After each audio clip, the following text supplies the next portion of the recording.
Welcome everyone, welcome to JR's Mantra. I am Rajneesh. आज हम लोग एमओएस मैकेनिक्स ऑफ स्ट्रक्चर का लेक्चर नंबर 6 देखने जा रहे हैं। लेक्चर नंबर 4 में डिटेल में हम लोगों ने पढ़ा है स्ट्रेस क्या होता है। लेक्चर नंबर 5 में हम लोगों ने स्टार्ट किया था टाइप ऑफ स्ट्रेस।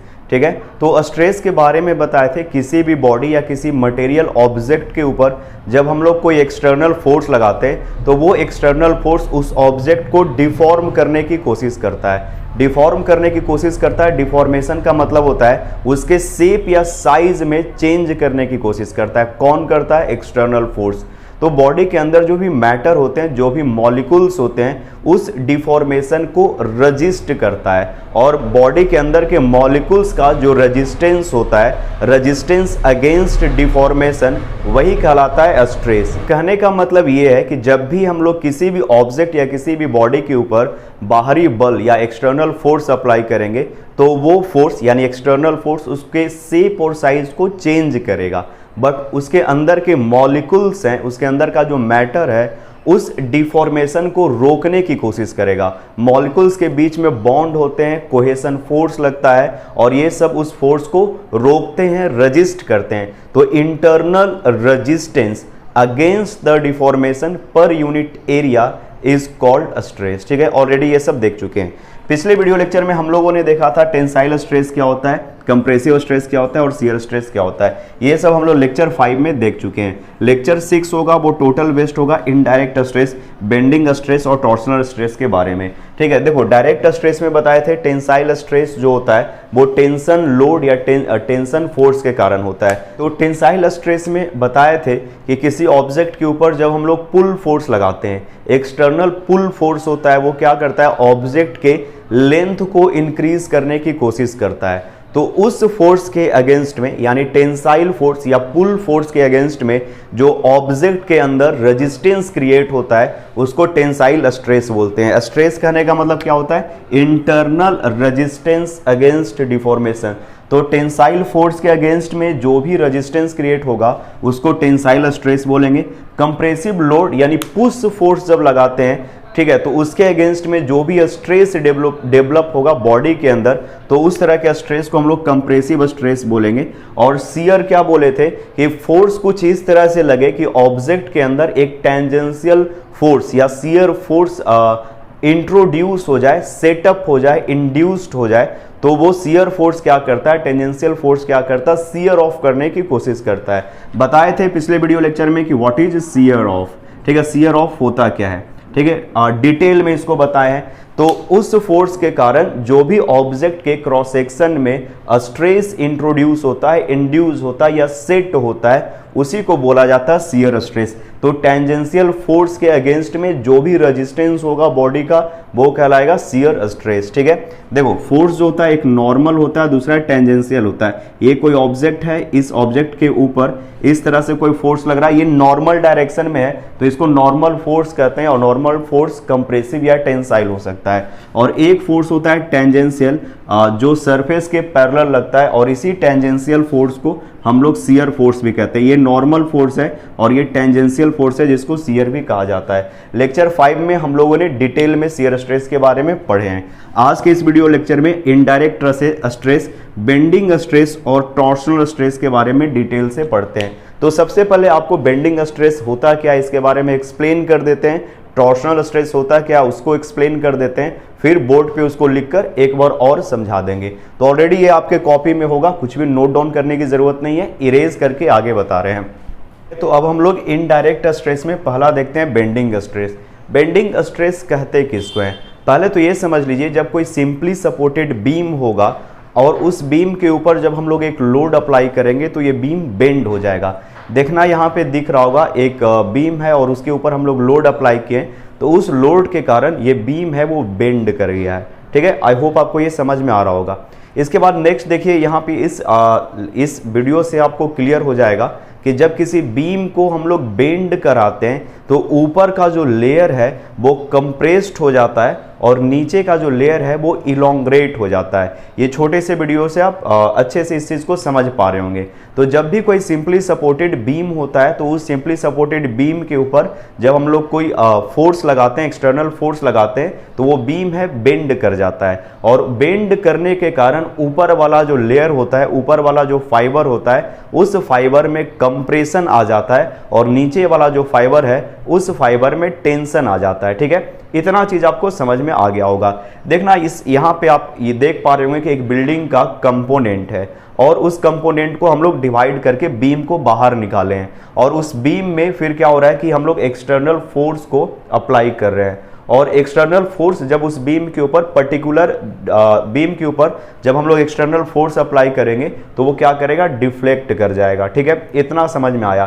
देखना फिगर को देखो, यहाँ इस फिगर से भी समझ में आ रहा होगा कि ऊपर वाला लेयर है वो कंप्रेस्ड हो गया है, और बॉटम वाला लेयर है वो क्या हो गया है, इलोंग्रेट हो गया है। तो कंप्रेशन के कारण लेंथ घटता है और टेंशन के कारण लेंथ इंक्रीज होता है। तो इस फिगर से ध्यान से समझिएगा कि ये सिंपली सपोर्टेड बीम है, और इस बीम का जब ऊपर से लोड अप्लाई नहीं हुआ था, जब लोड जीरो था, तो ऊपर का जो लेयर है और नीचे का जो लेयर है, दोनों लेयर का, दोनों फाइबर का जो लेंथ है वो इक्वल है। बट जैसे ही लोड के मैग्नीट्यूड को बढ़ाएं और इसका फोर्स को जैसे जैसे इंक्रीज करते गए, ये बेंड हो गया है। इस तरह का जो शेप होता है इसको बोला जाता है बेंडिंग। ये बेंड कर गया है। ठीक है, क्या हो गया है, इसमें बेंडिंग हो गया है। तो बेंडिंग होने के कारण हम ये ऑब्जर्व किए कि ऊपर का जो लेयर है या ऊपर का जो फाइबर है वो कंप्रेस हो गया है। उसका लेंथ अब है वो इतना हो गया है। इसका लेंथ अगर आप देखो तो लेंथ इतना रह गया, जबकि नीचे का जो लेयर है उसका लेंथ है इंक्रीज कर गया है। तो हम लोग इस कंक्लूजन पे पहुंच सकते हैं कि ऊपर का फाइबर है वो क्या हो गया, कंप्रेस्ड हो गया है। यहाँ पे क्या हुआ, कंप्रेशन आया है। तो कंप्रेशन के कारण, कंप्रेसिव लोड के कारण कंप्रेसिव स्ट्रेस जनरेट होता है। ठीक है, लेकिन बेंड होने के कारण जो कंप्रेशन होगा उसको बेंडिंग कंप्रेशन बोलेंगे। ध्यान से देखना, इसको क्या बोलेंगे, बेंडिंग कंप्रेशन। बेंडिंग कंप्रेशन क्यों, क्योंकि इसमें जो कंप्रेशन आया है वो बीम के बेंड होने के कारण आया है। एक हम लोग कंप्रेशन क्या बोलते थे, कंप्रेसिव स्ट्रेस। जब डायरेक्ट पुश लोड लगता है तो उसको कंप्रेसिव स्ट्रेस बोलते हैं, लेकिन इसमें बेंड होने के कारण जो कंप्रेशन आया है इसलिए इसको हम लोग बोलेंगे बेंडिंग कंप्रेशन। ठीक है, और नीचे है वो इसका लेंथ इंक्रीज कर गया है। तो लेंथ इंक्रीज कर गया है, इसका मतलब है कि उसमें कोई पुल फोर्स लगा होगा। ठीक है, इसमें कोई पुल फोर्स लगा होगा, यहाँ पे कोई खींच रहा होगा लोड, तभी तो इसमें लेंथ इंक्रीज कर गया है। ठीक है, और यहाँ पे कोई इस तरह का फोर्स लग रहा होगा जो इसको पुश कर रहा होगा। ठीक है, तो इसके लेंथ के अलोंग, इसके लेंथ वाइज बेंडिंग कंप्रेशन, और इसके लेंथ के अकॉर्डिंग, यानी बॉटम वाला जो लेयर होगा उसके अकॉर्डिंग टेंशन होगा, जिसको हम लोग बोलेंगे बेंडिंग टेंशन।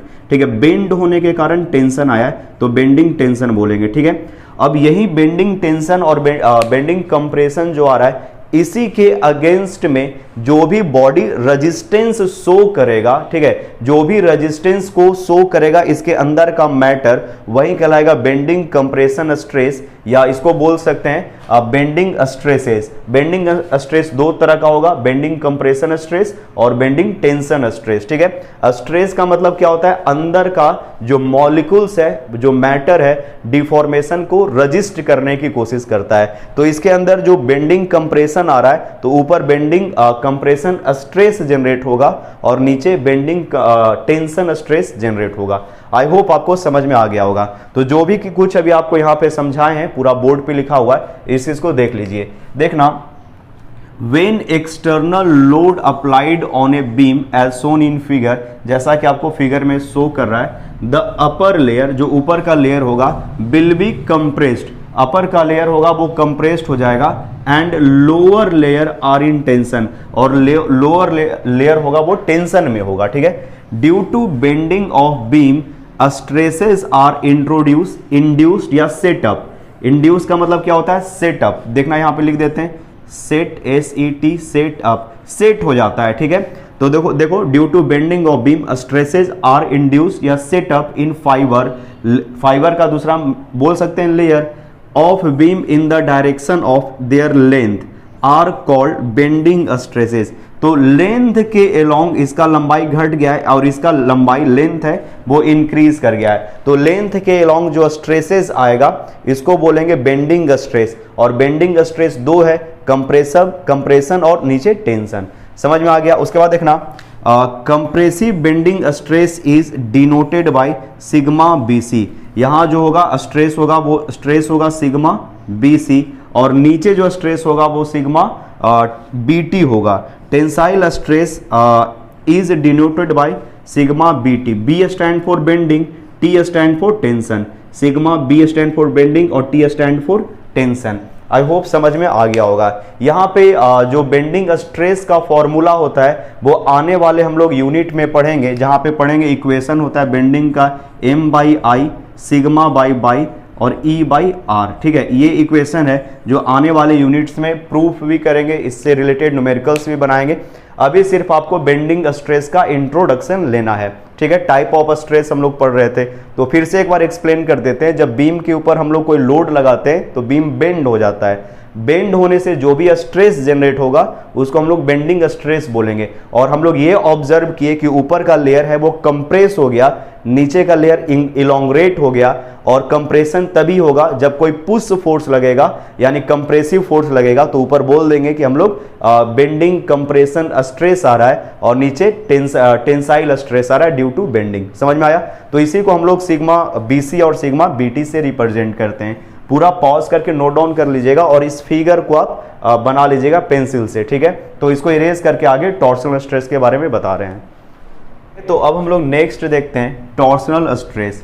देखो यहाँ पे आपको एक शाफ्ट दिख रहा होगा। ठीक है, उसमें हम लोग एक टॉर्सनल या टॉर्क बोलो या ट्विस्टिंग फोर्स लगा रहे हैं। ठीक है, उस ट्विस्टिंग फोर्स के कारण, टॉर्क के कारण उसके जो फाइबर्स होंगे उनमें रोटेशन आएगा, यानी एक तरह का रोटेशनल डिफॉर्मेशन होगा जो कि आप देख पा रहे होंगे। ठीक है, इस रोटेशनल जो डिफॉर्मेशन हो रहा है उसको रजिस्ट करने के लिए जो अंदर के मॉलिक्यूल्स होंगे, जो मैटर होंगे, वो एक रेजिस्टेंस शो करेगा और वो रेजिस्टेंस कहलाएगा टॉर्सनल स्ट्रेस। ठीक है, टॉर्सनल स्ट्रेस क्या होता है ध्यान से समझना। फिर से यहाँ पे देखो कि एक ट्विस्टिंग यानी रोटेट कराने वाला मोमेंट लग रहा है या ट्विस्टिंग फोर्स लग रहा है। ठीक है, उस फोर्स के कारण जो ऑब्जेक्ट को रोटेट कराने की कोशिश कर रहा है। देखो, rotation and bending are different thing.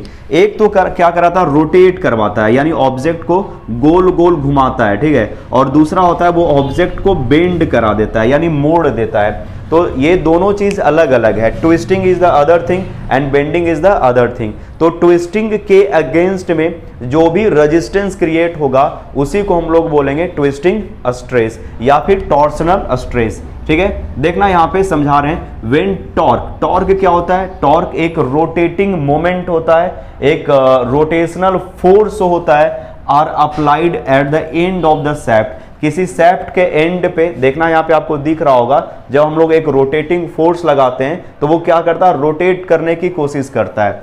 The shaft is said to be in torsion. वो सैफ्ट क्या कहलाता है, टॉर्सन में कहलाता है। टॉर्क लगाने के कारण उसमें एक टॉर्सन आ जाता है यानी ट्विस्ट आ जाता है। टॉर्सन कहने का मतलब क्या हो रहा है यहाँ पे, ट्विस्ट। ट्विस्ट का मतलब वो गोल घूम जाता है। एंड स्ट्रेस इंड्यूस्ड या उसमें बोलो प्रोड्यूस या सेट अप। ठीक है, जो वर्ड यूज करना है वो यूज करो, सेट अप। ठीक है, SET सेट अप या इंट्रोड्यूस या प्रोड्यूस या induced due to torsion is called torsional stress. तो उस टॉर्सन के कारण, ट्विस्ट होने के कारण जो भी स्ट्रेस आएंगे वो कहलाएंगे टॉर्सनल स्ट्रेस। आई होप आपको ये समझ में आ गया होगा। ये छोटा सा है। देखो, जो मैकेनिकल के स्टूडेंट होंगे, मैकेनिकल इंजीनियरिंग के स्टूडेंट होंगे, उनके लिए टॉर्सनल स्ट्रेस इंपॉर्टेंट हो जाता है। ठीक है, वो व्हीकल्स का जब डिजाइन करते हैं तो वहां पे टॉर्सन ट्विस्टिंग ज्यादा यूज होता है। जबकि सिविल इंजीनियर के जो स्टूडेंट होते हैं वो बिल्डिंग, ब्रिज या किसी भी स्ट्रक्चर का जो निर्माण करेंगे, कंस्ट्रक्शन करेंगे, उनमें बेंडिंग ज़्यादा होता है। ठीक है, तो हम लोग बेंडिंग का यूज़ ज़्यादा करेंगे। ये मैकेनिकल और सिविल का जो मॉस होता है, मैकेनिक्स ऑफ स्ट्रक्चर या स्ट्रेंथ ऑफ मटेरियल, दोनों में डिफरेंस है, ह्यूज डिफरेंस है, सफिशिएंट डिफरेंस है, सिग्निफिकेंट डिफरेंस है। हम लोग का एप्लीकेशन अलग जगह पे होता है, सिविल इंजीनियरिंग का एप्लीकेशन अलग जगह पे होता है और मैकेनिकल का एप्लीकेशन अलग जगह पे होता है। तो टॉर्सन जो है वो व्हीकल्स डिजाइन करने में बहुत होते हैं। व्हील जब रोटेट करेगा, अंदर का पार्ट पुर्जा, वहां पे जो रोटेशन होगा वहां पे टॉर्सन आता है। जबकि बिल्डिंग के पार्ट्स होते हैं उसमें टॉर्सन तो आता ही है, लेकिन वहां पे बेंडिंग है वो ज्यादा डोमिनेट करेंगे। ठीक है, तो ये जो सब्जेक्ट है एक तरह का बोलो फंडामेंटल सब्जेक्ट है मैकेनिक्स ऑफ स्ट्रक्चर या स्ट्रेंथ ऑफ मटेरियल।